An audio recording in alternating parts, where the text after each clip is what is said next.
Hello everyone.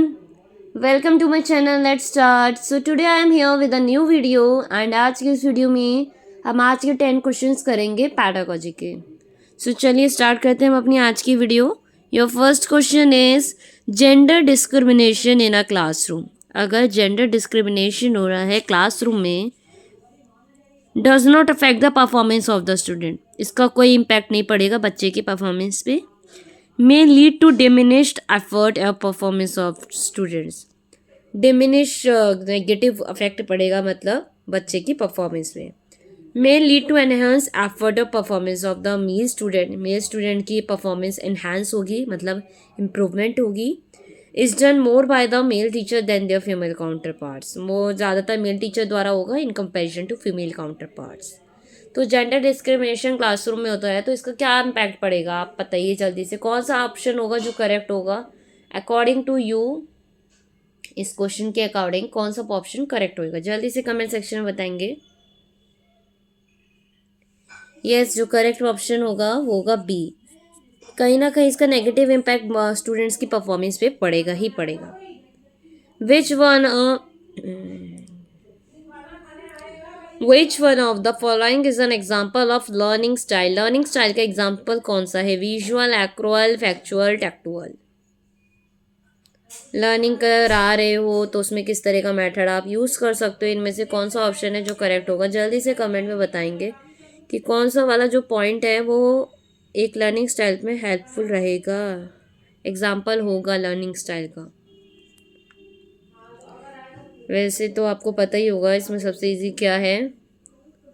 Learning style का example होगा visual. Visually हम कई सारी चीज़ें यूज करते हैं जो बच्चों को शो करते हैं और समझाते हैं एंड एक्सप्लेन करते हैं ना. जैसे आप लोग ऐसे समझ लो कि हम बच्चों को पिक्चर्स दिखा के स्टोरी कार्ड्स दिखा के स्टोरी एक्सप्लेन करते हैं ना. कई सारे बनाते हैं चार्ट्स एंड ऑल तो जिससे बच्चे विजुअली लर्न कर पाते हैं, सीख पाते हैं. बुक्स में आप देख सकते हो पिक्चर्स बनी होती है बच्चों की कई चीज़ें एक्सप्लेन करने के लिए. स्टोरी बुक्स में डिफरेंट एनिमेटेड या कार्टूनिस्ट पिक्चर्स बनी हुई होती है जिससे बच्चा काफ़ी समझ में आता है, इंटरेस्ट उनका डेवलप होता है towards the lesson, towards the story. Your next question is अब पढ़ेंगे. A teacher collect and read the work of the class, then plan and adjust the next lesson to meet students' needs. Teacher बच्चों के work को collect करके read करती है, then उसके बाद जो नेक्स्ट लेसन होते हैं उसको वो उनकी नीड के अकॉर्डिंग प्रिपेयर करती है. तो वो क्या कर रही है? Assessment of learning, assessment as learning, assessment for learning, assessment at learning. तो वो क्या करेगी जल्दी से बताएंगे करेक्ट ऑप्शन क्या होगा. जो देखो असेसमेंट ऑफ लर्निंग तो हो नहीं सकता, असेसमेंट एज अ लर्निंग तो नहीं कर रही, पर असेसमेंट के लिए वो लर्न कर लिए ताकि वो उस असेसमेंट को डेवलप कर पाए. बच्चों की जो असेसमेंट है उसको रीड करते हुए उसके बेसिस पे ले लर्निंग आगे की प्लान कर रही है. तो assessment for learning is the correct option for this question. Now come to the next question. Teacher वो work under school based assessment. Teacher जो स्कूल बेस्ड असेसमेंट के अंदर वर्क करते हैं ओवरबर्डन होते हैं as they need to take frequent test in addition to Monday test. कि उन पर ज़्यादा ओवरबर्डन होता है क्योंकि उन्हें फ्रीक्वेंट जल्दी जल्दी टेस्ट लेने होते हैं. Need to assign project work in each student to individual students. Project work assign करना होता है ईच स्टूडेंट को और इंडिविजुअल स्टूडेंट को. Observe student minutely on a daily basis to access their values and attitude. हर मिनट बच्चे को ऑब्जर्व करना ताकि उनकी वैल्यूज़ एंड एटीट्यूड को एक्सेस कर पाए. या feel a sense of ownership for the system. एक ओनरशिप की तरह रोल प्ले करे सिस्टम के प्रति. अब जब स्कूल बेस्ड असेसमेंट हो रहा है, स्कूल के रूल्स के अंदर चल रहा है, तो कहीं ना कहीं उसको क्या है एक सेंस ऑफ ओनरशिप फील होगी. क्या होगी? सेंस ऑफ ओनरशिप फील होगी. Next question is, how do grades differ from marks? This question belongs to which of the following classes of student? Grades different कैसे हैं marks के? तो ये कौन सी क्लास के मतलब कौन से उसमें आएगा? डाइवर्जेंट थिंकिंग में आएगा, एनालिटिक आएगा, ओपन हैंडेड आएगा, प्रॉब्लम सॉल्विंग आएगा. ये किस तरह का क्वेश्चन हो गया? डाइवर्जेंट थिंकिंग तो है नहीं, कोई इस तरह का क्वेश्चन तो है नहीं जिसमें बहुत सारे ऑप्शंस हो, ना ही एक प्रॉब्लम सॉल्विंग है, ना ही एक ओपन एंडेड है। ये एक एनालिटिक क्वेश्चन है। क्या है ये? एनालाइज किया जाता है बच्चे की एक तरह के। हम परफॉर्मेंस को क्या करते हैं, या तो ग्रेड के बेसिस पे शो करते हैं, या तो on the basis of marks हम एक्सप्लेन करते हैं, है ना। नेक्स्ट इज गर्ल स्टूडेंट्स के बारे में हमें बतानी कौन सी स्टेटमेंट करेक्ट होगी। Learn questions on mathematics well but face difficulty only when they are asked to reason them out. Mathematics के क्वेश्चन इजीली लर्न कर लेती है, बट जब उन्हें डिफिकल्टी तब आती है जब उसे रीजन करने को कहा जाए उन्हीं क्वेश्चन को। गर्ल स्टूडेंट गुड होती है मैथमेटिक्स में as boys of their age. Boys के कंपैरिजन गर्ल्स के मैथमेटिक्स बेटर होती है।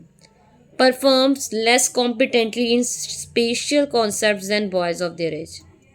लेस कॉम्पिटिव होती है, मतलब ज़्यादा अच्छा परफॉर्म नहीं करती कुछ पर्टिकुलर कॉन्सेप्ट में। बॉयज़ जो उनकी एज के होते हैं वो कर लेते हैं।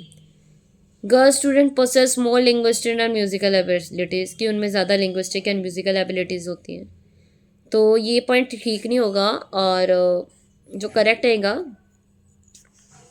Girl students are as good as mathematics as boys of their age. जो उनकी एज के बॉयज़ मैथमेटिक्स में जैसे होते हैं उन्हीं की तरह वो गर्ल्स भी परफॉर्म करती है। तो यहाँ पे कोई जेंडर बायस, जेंडर डिस्क्रिमिनेशन नहीं दिया, सिंपल सी एक स्टेटमेंट बोली जा रही है कि गर्ल्स भी बॉयज़ की तरह ही परफॉर्म करती है अपनी एज के अकॉर्डिंग। मतलब जो उनकी क्लास में उनकी एज के जो बॉयज़ होते हैं उनकी तरह ही अच्छा परफॉर्म करती है। यहाँ पे कोई डिफ्रेंशिएट या हम लोग जेंडर बायस या स्टीरियोटाइप थिंकिंग कोई क्रिएट नहीं कर रहे, कोई स्टेटमेंट नहीं दे रहे, है ना। तो B is the correct option. अब समटाइम्स हम ये जब पढ़ते हैं सर पॉइंट्स ऑप्शंस तो हम कंफ्यूज हो जाते हैं विच वन इज़ करेक्ट। तो यहाँ पे ये देखो, आर एज गुड इन, उसी तरह मैथमेटिक्स में गुड होती है जैसे बॉयज़ होते हैं। तो ये जब मैंने फर्स्ट टाइम करा था ना क्वेश्चन, तो मैंने गलत करा था। मैंने क्या कर दिया था, मैंने ए पार्ट करा था क्योंकि मैंने इस पे पॉइंट पे फोकस नहीं करा था। तो ये पॉइंट ज़्यादा ज़रूरी है। Next is difficulty in recalling sequence of letters in words and frequent loss of visual memories associated.